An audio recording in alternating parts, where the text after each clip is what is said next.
Hello, আসসালামু আলাইকুম। আজকে আমি তোমাদের জন্য টিস্যু পেপার দিয়ে অনেক ইজি ২টা গোলাপ ফুল বানিয়ে দেখাবো। চলো শুরু করি। প্রথমে দেখতে পাচ্ছ আমি টিস্যু পেপারগুলো কয়েকটি নিয়েছি এবং একটির উপর একটি রেখেছি। সেগুলোকে একটি সুতার সাহায্যে ভালো করে পেঁচিয়ে নিলাম এবং এরপর ভিডিও দেখানো প্রসেস অনুযায়ী তোমরা কর্নার থেকে খুব আলতোভাবে একটি একটি করে পাপড়িগুলো তুলে নিবে। আমি ভিডিওটা খুব ফাস্ট করে দিয়েছি, তবে এই ভিডিওটা করতে এবং এই ফুলটা বানাতে আমার অনেক সময় লেগেছে। তোমাদের বোঝানোর সুবিধার্থে ভিডিও লং হয়ে যাবে, তাই ফাস্ট করে দিয়েছি। এইভাবে কর্নার থেকে খুব আলতোভাবে একটি একটি করে পাপড়ি খুলে নিবে, যেভাবে আমি দেখাচ্ছি। এবং তোমরা জানো, যখনই আমার মন খারাপ থাকে আমি সব ক্রাফটিংয়ের কাজ নিয়ে বসে পড়ি এবং রং করতেও ভালোবাসি। হয়তো আমার রং করা অনেক সুন্দর হয় না, তবুও আমি চেষ্টা করি যেন আমার মন খারাপের প্রত্যেকটা কারণ রঙের মধ্যে ফুটিয়ে তুলতে। আমাদের কাছে এই গল্পগুলো শেয়ার করে আমার খুব ভালো লাগছে, তাই জন্য তোমাদেরকে বলছি।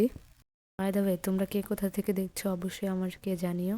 আমার নতুন নতুন বন্ধু হতে খুব ভালো লাগে। আরেকটা কথা, টিস্যু পেপারের ফুলগুলো কিন্তু ভুলেও পানিতে ভেজানো যাবে না।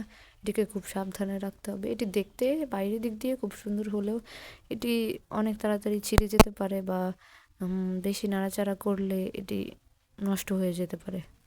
ফুল দুটি কমপ্লিট হওয়ার পর একটি কেচি দিয়ে আমি রাউন্ড শেপ করে কিনার থেকে কেটে নিয়েছি, যেসব অংশগুলো গোল দেখাচ্ছিল না সেগুলোকে। এরপর আমি আরেক গরিবস একটা নতুন টেকনিক বের করেছি, দেখতেই পাচ্ছ। আমার যে ব্লাশ ছিল সেই ব্লাশ অনলি মেয়েদের জন্য, ভাইয়ারা করতে পারো প্যালেট থেকে।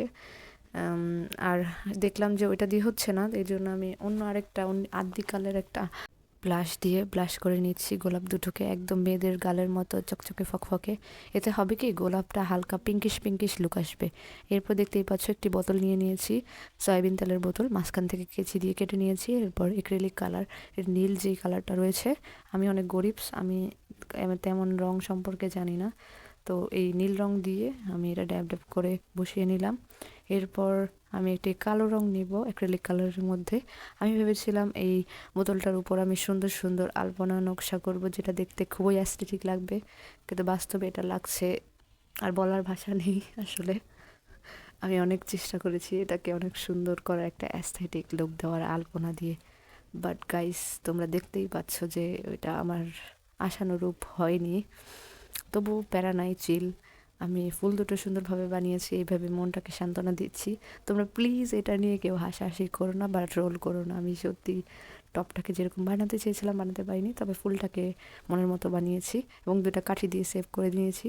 যদি ভালো লাগে অবশ্যই আমার সাথে থেকো, ভুল ত্রুটি ক্ষমা করে দিও এবং আমার চ্যানেলটি সাবস্ক্রাইব করে পাশেই থেকো। টাটা, আল্লাহ হাফেজ, আসসালামু আলাইকুম।